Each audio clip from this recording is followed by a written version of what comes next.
Hello everyone! Kamusta na po kayo? Mini here! Welcome to my mini channel!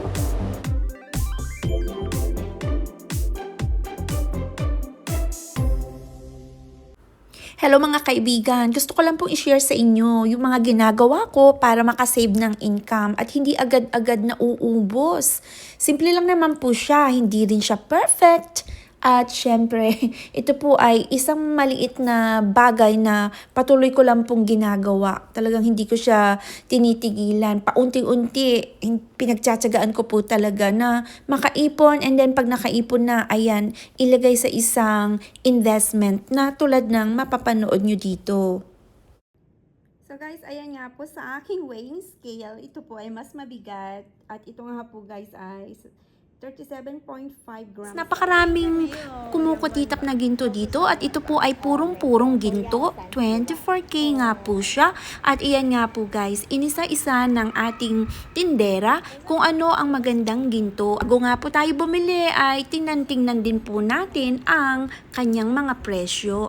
Huwag pa basta-basta guys. Titingnan nyo rin po yung halaga.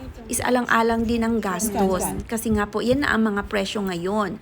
Pangalawang tips nga po guys ay mag-diversify ka nga daw po ng iyong mga pera o ng iyong mga i-invest na kapital. Hindi pwedeng ilagay mo lahat sa ginto. Pwede ka rin mag-try sa iba't ibang bagay tulad ng mga real estate na yan or ano pa man. Ito nga po ay vacant lot sa tabi ng ating apartment na may lamang 3 pinto. Ito nga po ay nabili natin noong 2019 pa sa halagang 450,000 pesos. At ito po ay may sukat na 260 square meters. So ayan guys, sinamantala natin na merong pang mga ganong kamurang lupa noon. At iyan nangailangan yung may-ari at sinabing hublian ko na nga lang daw po ang kanilang lupa na ito. At awa ng Diyos guys ay nabili natin at isa na rin pong investment. Maybe in the future pag may pera na tayo, pwede nating padagdagan ang ating mga units na nakatayo na po doon sa gilid. Sa pagbili nga po ng lupa para lagyan ng mga ganitong mga apartment units, i-consider po ang location. Isa pa nga pong mahalagang tips ay maging stay informed ka. Alamin mo dapat kung kailan mo dapat yan ibenta at kung kailan ka dapat bibili. Huwag naman yung mali-mali ka ng tingin sa mga presyo. Kaya dapat po ay alam mo ang market trends. At ang last nga po guys, ang pag-i-invest sa ginto, ito nga po ay dapat na pangmatagalang investment. May vlogger nga po akong napanood at ang sabi niya nga po, kapag malapit ka na mag-50, mag-shortcut ka na kasi talaga naman po ang ating edad. Tumatanda tayo, kaya kailangan natin guys ng sandalan sa pagdating ng oras na tayo ay hindi na nga po makapagtrabaho. So ayan nga guys, ang word na investment ay napaka-deep nga po guys at napakabigat sa totoo lang. Kasi nga po, pag sinabing investment, hindi mo nga po iyan mapapakinabangan agad-agad. Kailangan nga po talaga mag-intay ka pa ng tamang panahon. At hindi rin po ganun. 100% na yung mga ininvest mo ay babalik sa'yo ng doble-doble. Pwede po talagang mangyari na sobra pa sa expectation mo ang bumalik at pwede rin naman pong even lang or the worst case ay malugi ka. Usually guys, kapag sinabi mo na mag-i-invest ka sa gold, pag ganitong gold ang gusto mong lagyan ng iyong konting pera, wala ka na talagang babayarang extra. So, ito po guys, ayan, 999.9, 24K gold nga po siya. So, ito po ay nagkakahalaga ng ganito po sa peso. Okay? So, 90 plus thousand NT dollars. At ito po ay nagbibigat ng 37.5 grams lamang.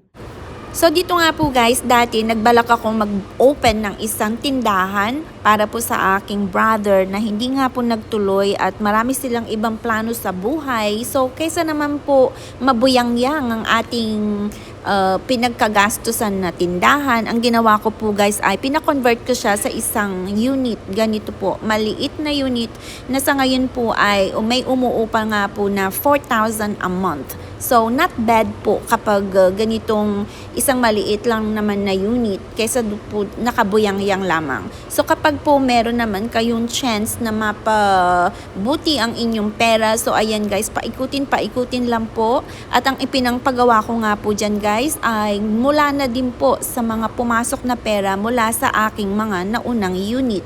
So, ito nga po guys ay matagal na at ilang years na rin po, almost 4 years na rin po itong mga project na pinapakita ko sa inyo.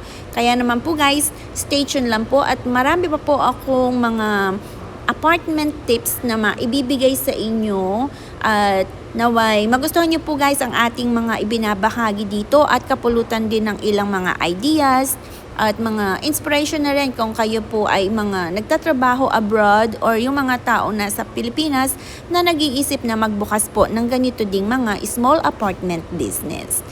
At ito nga pong unit na ito po ay pinatayo ko sa likod mismo ng aming bahay na tinitira ng aking nanay kasi nga po napakalaki ng space sa likod. Nangihinayang ako dun sa space kasi dito sa Taiwan, nako, mahalaga ang bawat space na available. Kaya kung pwede mong gamitin, kung meron ka naman pang bukas or pang start, lagyan mo na lang po ng mga ganitong unit sa mga small spaces mo. Kaysa naman po pagtambakan lamang ng kung ano-anong basura or ano-anong mga hindi na kailangang mga gamit-gamit. Pinagawa natin ng isang maliit na unit at iyan nga po ay kumikita ng 5,000 pesos buwan-buwan. Additional income para po sa ating source of passive income. Nagpapasalamat nga po ako sa akin nanay at kahit paano ay natutulungan niya po akong tumingin, maningil at mag-asikaso ng mga bagay-bagay doon sa Pilipinas. So, dito ko na lang po muna tatapusin ang ating konting share na ito for today. At sana po sa mga napadaan lamang dyan, please subscribe, mini here. And thanks for watching. God bless everyone. See you on my next vlog. Bye-bye!